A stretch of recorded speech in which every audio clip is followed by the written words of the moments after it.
Hello दोस्तों, स्वागत है आपका हमारे सेशन में जिसका नाम है द 15 मिनट बाउट। और क्योंकि आज सैटरडे है और आज सैटरडे के दिन हम हमारे सेशन में ये देखेंगे कि कैसे बूंद बूंद से सागर बनता है। ऐसा क्यों कहा मैंने? ऐसा मैंने इसलिए कहा दोस्तों क्योंकि हमने 5 दिन तैयारी की है और अब हम देखेंगे कि देखो छोटे छोटे 5-5 10-10 मिनट में अगर 2x पे देखी आपने वीडियो तो कैसे हम इतना कुछ सीख गए हफ्ते भर में और हमें पता भी नहीं चला। आज है सैटरडे रिवीजन। चलिए, क्योंकि रिवीजन है तो मैं बस रिवीजन करवाऊंगी, बाकी पढ़ना आपकी रिस्पॉन्सिबिलिटी है। चलिए, पहले दिन जो हमने देखा था वो देखा था इन वर्ड्स को, जिसमें पहला वर्ड है बारबेरिटी यानी कि क्रूरता। दूसरा वर्ड है सरीन यानी कि शांत, काम, पॉइज्ड, ट्रैंक्विल, शांति से भरा हुआ। Next word is tenacious. Tenacious हम एक ऐसे व्यक्ति के साथ यूज कर सकते हैं जो कि तकलीफें आने पर भी तन के खड़ा रहता है, अडिग रहता है। अगला वर्ड है फियर्स। फियर्स यानी खूंखार। फिर हमारे पास है शब्द हिडियस। हिडियस का क्या मतलब होता है? बहुत ही घिनौना, गंदा दिखने वाला, अगली, हिडियस। म्यूलिश। म्यूलिश व्यक्ति भी ढीठ होता है पर टेनेशियस की तरह नहीं। टेनेशियस एक पॉजिटिव तरीके से कहा जा सकता है कि तकलीफें आने पर भी वो अडिग रहता है, पर म्यूलिश तो ढीठ है, वो चिपका ही रहता है अपनी बात पे, चाहे कुछ हो जाए, ढीठ कहीं का, जैसे एक गधे की तरह, जैसे एक खच्चर की तरह, अड़ गए तो अड़ गए। म्यूल माने खच्चर भी। टायरेंट यानी कि क्रूर शासक, पढ़ा था ना हमने, जिसको हम डिक्टेटर भी बोलते हैं, डेस्पॉट भी बोलते हैं, ऑटोक्रेट भी बोलते हैं।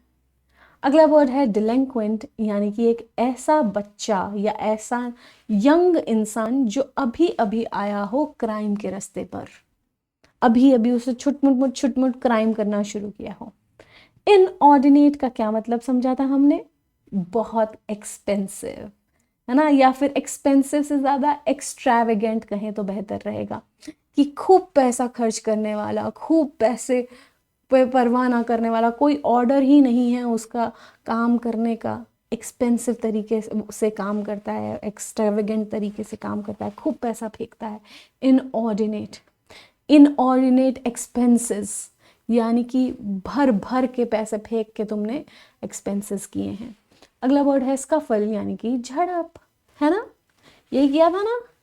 आओ अब हम आते हैं टू वाले पे। टू वाले में हमने क्या किया? इडियम्स। और इडियम्स में हमने क्या देखा? Bad patch. बैड पैच यानी कि एक तकलीफ से भरा हुआ पीरियड जीवन में।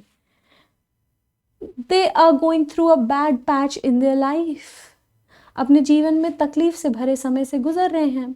अ बीस्ट ऑफ बर्डन, जो बहुत रिस्पॉन्सिबिलिटी या बहुत लोड उठाता हो काम का।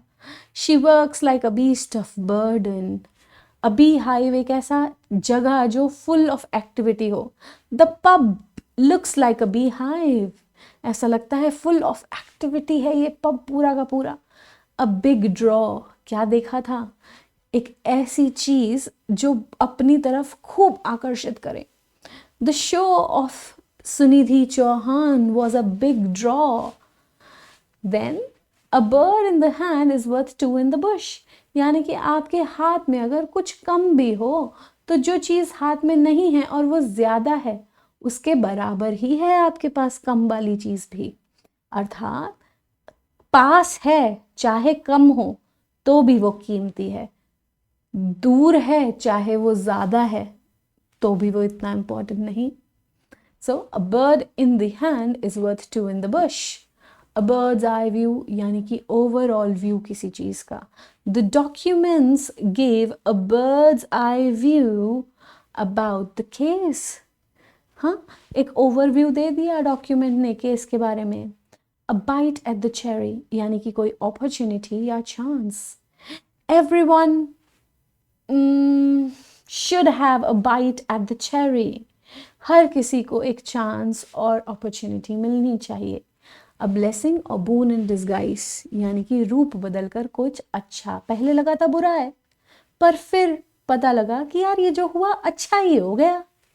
अ ब्लू आइड बॉय, सबका फेवरेट जो हो. अ बोल्ट फ्रॉम द ब्लू, यानी अचानक से हुई कोई घटना. अ bolt from the blue.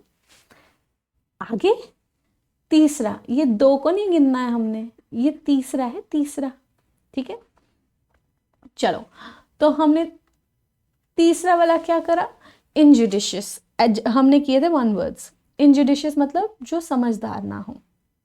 Improvident, ठीक है, जो समझदार ना हो. रिमेन्स यानी अवशेष.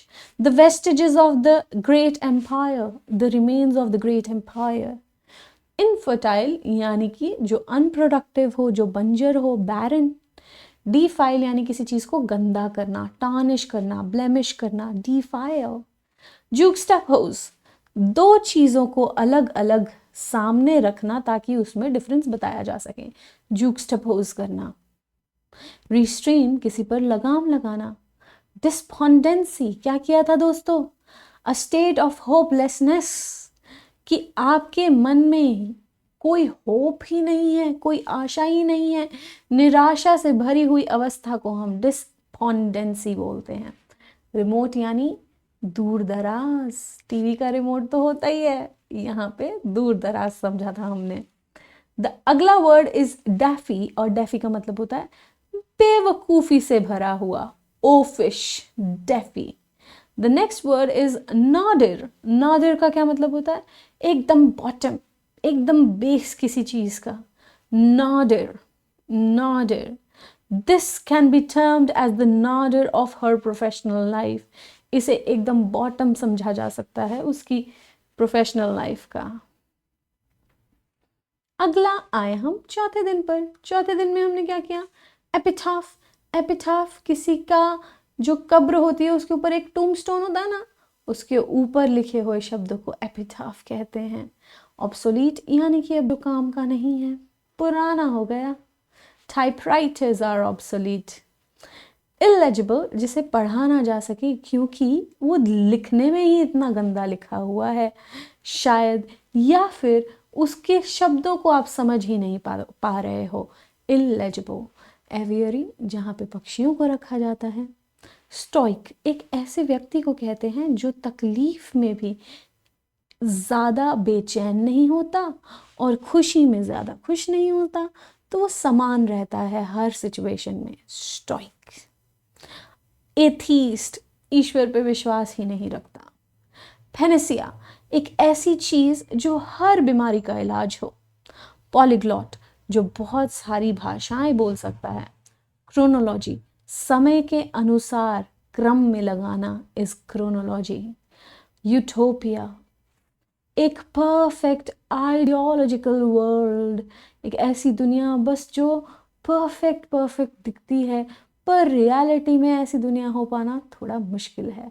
That's a utopia.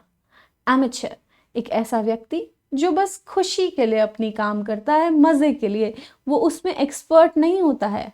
नौसिखिया कह सकते हैं, डैबलर हैं, फॉर फन काम करता है, प्रोफेशनल नहीं है वो वहाँ पे. जैसे कि कोई गिटार बजाए, प्रोफेशनल तो नहीं है, बस मज़े के लिए बजा लिया guitar.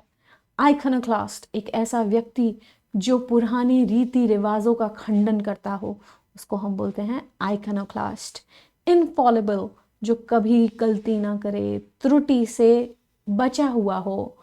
The new policy is not Infallible, ये जो नई पॉलिसी है ये त्रुटिहीन नहीं है. अल्ट्रुइस्ट कौन होता है? कौन होता है दोस्तों? परोपकारी, जो सबका परोपकार करे. देन यू हैव आर्काइव, वह जगह जहाँ पे ऑफिशियल डॉक्यूमेंट्स को संभाल कर रखा जाता है, उसे हम बोलते हैं आर्काइव. आइए अब आप 5वें दिन पे, यानी कि जो हमने कल कराया आपको. एनिमस, एक ऐसी अवस्था जो हॉस्टिलिटी से भरी हो, यानी कि दुश्मनी से भरी हो.